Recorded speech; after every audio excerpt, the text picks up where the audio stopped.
Now the latest ITV News in the Calendar region with Ian White and Lara Rostron.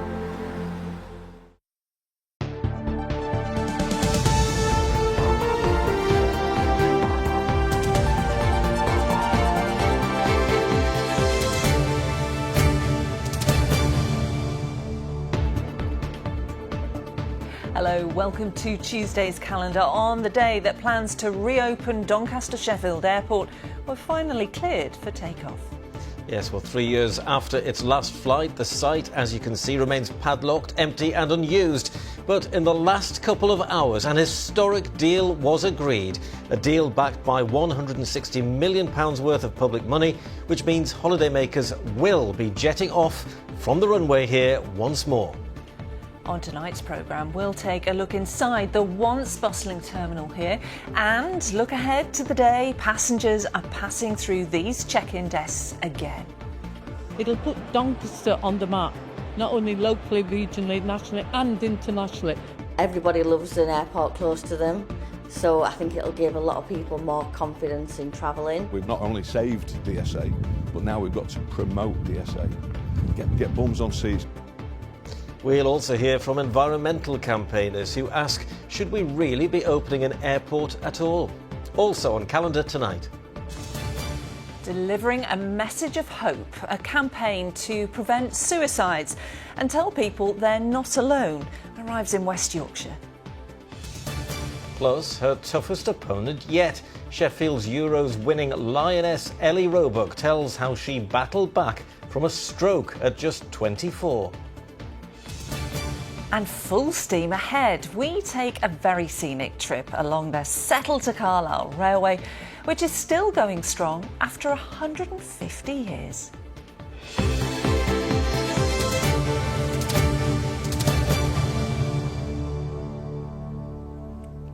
Good evening.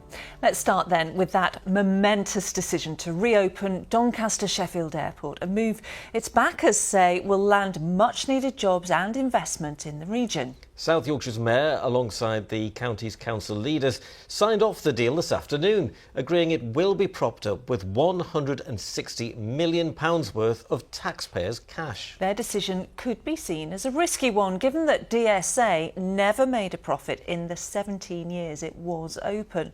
We'll put that to the Mayor shortly, but first let's hear from Martin Fisher, who saw that agreement being made.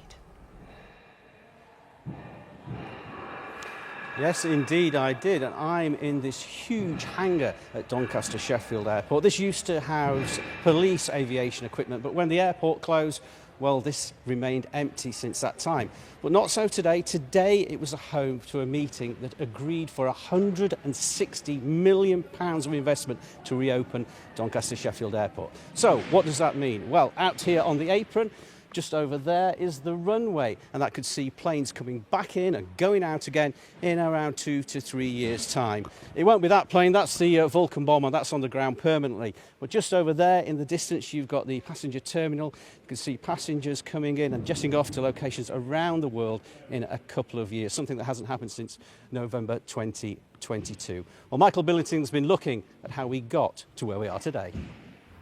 One of Europe's longest runways, the strip of tarmac at Doncaster Sheffield Airport has sat idle for almost 3 years. An untapped economic asset, say politicians. Or at least that was, until today. It'll put Doncaster on the map, not only locally, regionally, nationally and internationally. This will be the stimulus, the jewel in the crown that makes Doncaster the place to come and invest. These silent check-in desks could be back in use by 2028.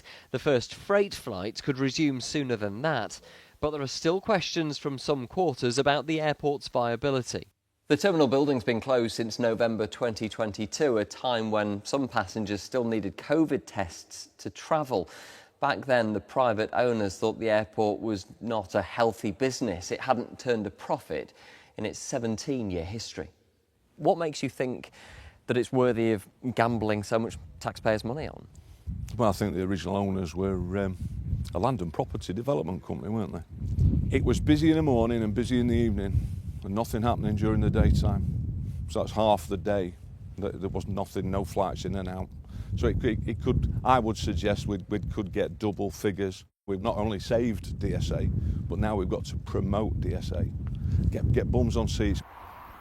Since losing his job at Doncaster in 2022, Brad Taylor's been doing an almost 90-mile round trip every day to Humberside Airport. He strongly believes when DSA is open again, operators won't struggle to fill the hundreds of jobs it's expected to create. For me, if I could go back to the way it was, absolutely less drive time, a lot of flights going out to different destinations, including cargo flights as well, so bigger aircraft. It would just be a thrill to welcome people back and send them on holiday from there again. It may be another 3 years before passenger flights resume at DSA, but one travel agent in South Yorkshire says in tourism terms that's not so far away. We are doing holidays for 2028 already, believe it or not. Everybody loves an airport close to them, so I think it'll give a lot of people more confidence in travelling. Once things are up and running, we will hopefully have an influx of people asking and getting those holidays booked. Yeah, it's very exciting. It's hoped the airport will be a hub for so-called sustainable aviation, with engineering firms working on low-carbon aircraft already operating sites in South Yorkshire.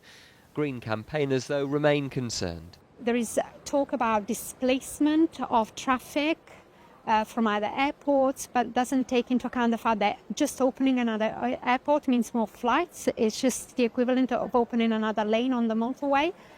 So I don't see how we can justify reopening an airport. South Yorkshire's mayor has said reopening the airport creates a huge opportunity for the region. Now the serious work begins to seize that opportunity and prevent this airport becoming the white elephant which its previous operators felt had no future. Michael Billington, ITV News in Doncaster.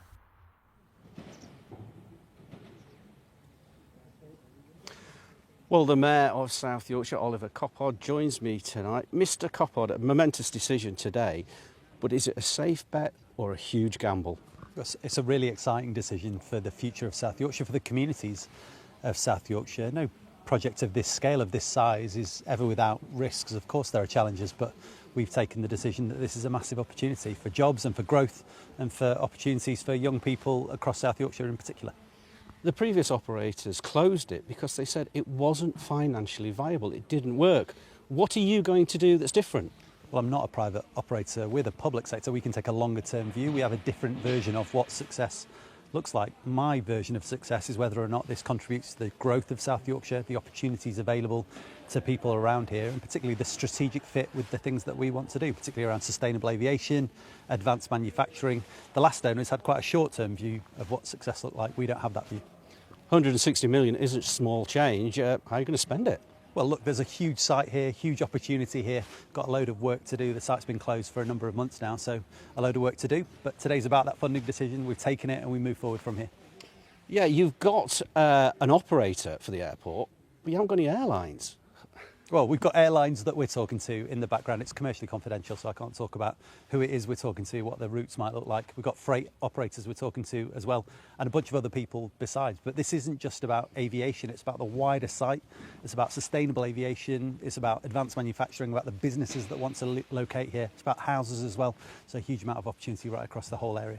OK, very quickly then, I think what people will want to know is when can they fly off to the sun, when they can go to Spain or Portugal? When is that going to happen? Well, look, we think we'll have a fully operational airport by 2028, which means passenger flights, holiday flights by then. But we'll do it all as quickly as we can. I'm in a rush to make sure that this site pays back that money, but also make sure that we have that opportunity coming into the region. So that's what this is all about. We'll do it as quick as we can.